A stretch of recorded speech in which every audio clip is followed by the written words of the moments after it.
Welcome to another episode of Otaku Don. I am the host with the most, aka Sleepy Melbourne in the building. And we are here for chapter 1130, One Piece, The Accursed Prince. Excuse me. And we have a cover art story with Yamato and Tama sleeping with someone trying to steal Yamato's sword.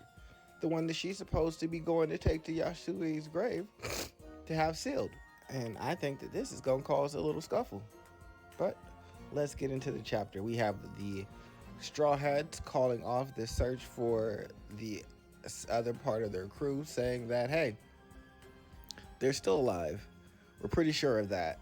So we're just going to go to Elbaf and wait for them. Which the warrior pirates are like, all right, well, it's your crew. And if you believe in them, we believe in you. Let's go. So they are on their way to Elbaf. And now we're back to Luffy. He's finally made his way out of the castle, and we get to see the actual island of Elbaf finally. We are here. And it is huge. We get a wide shot where they are like little ants in comparison to the bridge and the castle. Can't even see them, is how tiny they are. And it's so vast that it's making Nami dizzy. They come across two giants, Greed and Goldberg, who are a part of the new warrior pirates, aka under Harudean. So they would be friendly towards the Straw Hats. However, Nami is still a little shaken from their encounter with Road and hearing their conversation about capturing intruders. She decides to cover Luffy's mouth and force the crew to hide until they pass.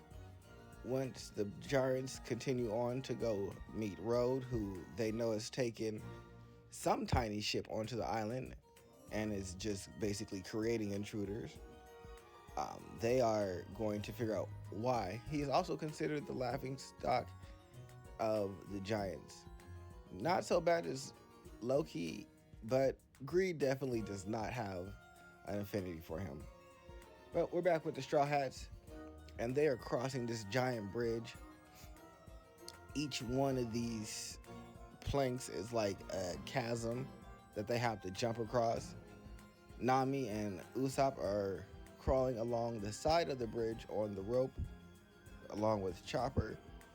We have Chopper, who's in his deer form, and he's going ahead and crossing the bridge, easy peasy, no problem. And then we feel it. There is a rumbling, a scream. And Luffy, as you feel that? And Sanji's immediately, we can't go see, right? Then you can't go either. All fours for now are off limits. I don't think that's going to, keep Luffy away from anything, because why would it? So Luffy says, I heard something back in the block country too. I'm going on ahead, and immediately jumps off of the bridge into the forest.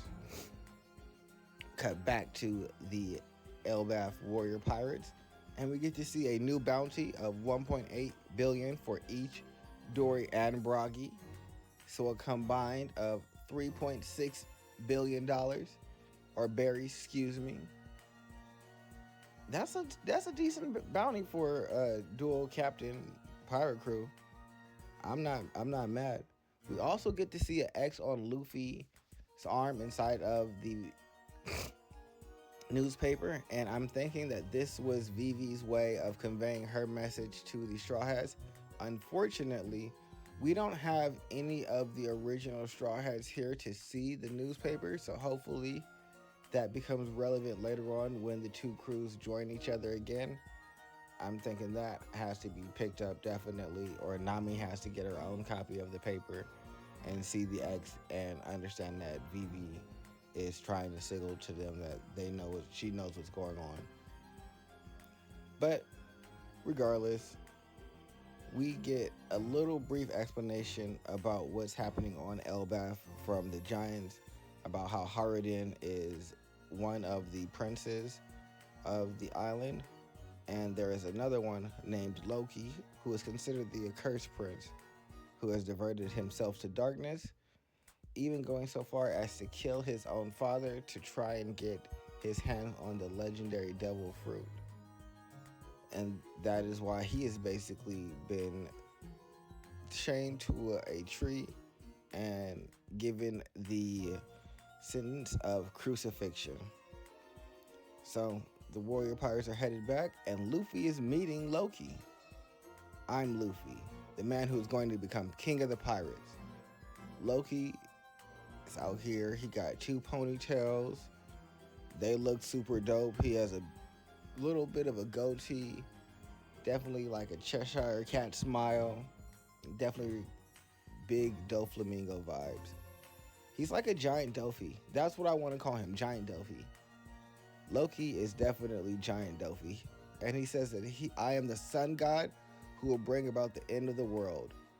And now I think that the sun god is just a god that has the ability to do whatever they desire. I think that's what it translates to, like freedom. That freedom is the ability to either devote yourself to peace, harmony, happiness, neutrality, partying, or destruction. And it seems that Loki wants to be the sun god who brings about destruction. I'm interested to see if he actually got the devil fruit and what it actually does.